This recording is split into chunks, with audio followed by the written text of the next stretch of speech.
Okay, this one is scary, everybody. An investigative journalist has just gone public with new information revealing how the mental decline of Donald Trump allowed the Iranians to manipulate him during peace negotiations by using psychological tactics. If you value the national security of the United States, if the Iran war has, in any way, no matter where you are, affected your expenses, get ready, folks. This story will have you frightened, angry, or both. We unpack all the embarrassing details next here on The David Reddish Show.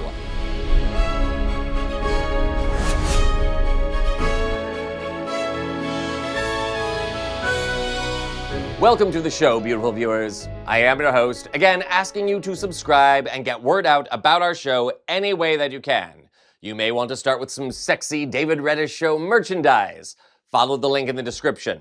So, I hope you had a relaxing weekend.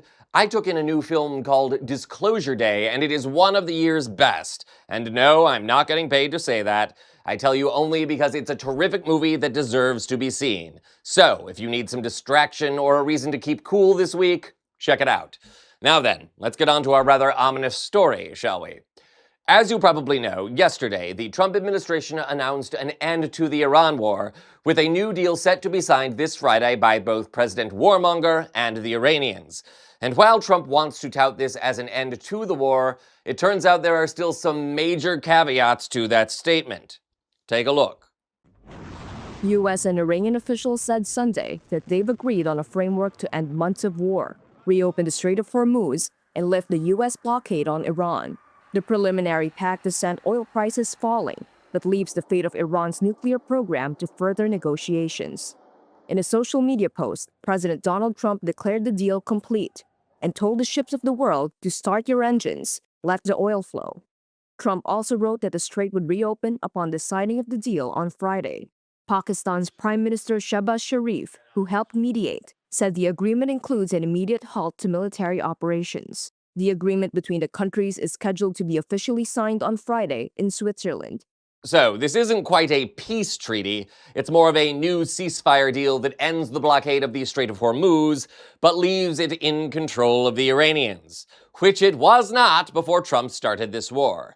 It's also not clear how much sanctions relief or payouts Trump intends to offer the Iranians, something he condemned in the past. And the wild card in all of this remains Israel. Should the Israelis keep fighting in Lebanon or keep bombarding Tehran, the deal will likely fall apart. And even if it doesn't, the withdrawal of the United States in the region will open the door to a much larger and escalating regional conflict, as other nations, Yemen, Oman, Saudi Arabia, are all forced to intervene. Gosh, what could go wrong on that front? But there is another disturbing detail here, one that has gone mostly overlooked until now.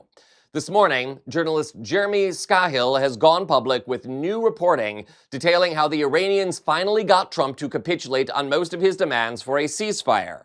As it turns out, the Iranians stumbled on something that some of us have long known.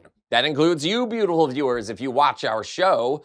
Trump is in rapid decline and showing signs of cognitive decay and mental illness. Thus, the Iranians employed psychiatrists to aid in their negotiations, and it worked.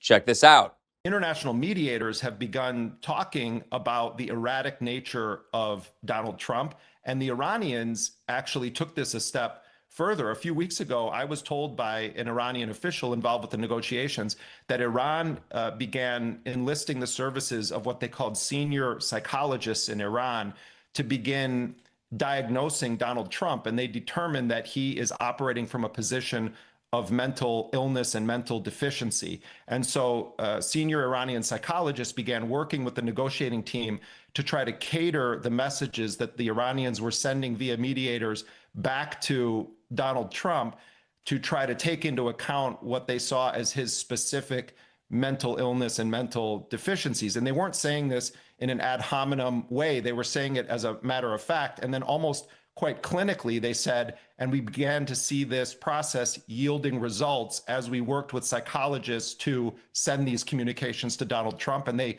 credit that in part with getting to this point where Trump finally accepted some version of his manufactured and almost entirely false victory narrative. So there it is. That's how easy it is to get a deal with President Gropey von Strokey. Just manipulate him psychologically. And you just know if the Iranians are just now figuring this out, other entities like Russia or China have been doing the same thing for a while, and not to mention American CEOs or other business interests. We're looking at you, Elon saggy boobs. And if they haven't, well, the Iranians just proved it works. And of course, this report comes as Trump was spotted falling asleep during the UFC fight this weekend. Quite an achievement.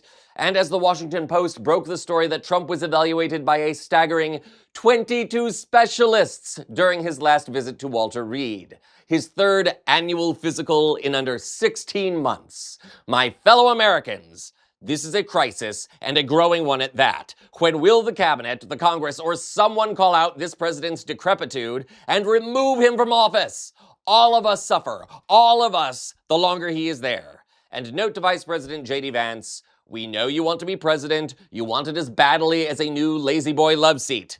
Now's your chance, dude. Of course, count on us here at the David Reddish Show to keep you up to date on this and all other breaking news out of Washington. So remember, subscribe to our channel. I'm David Reddish.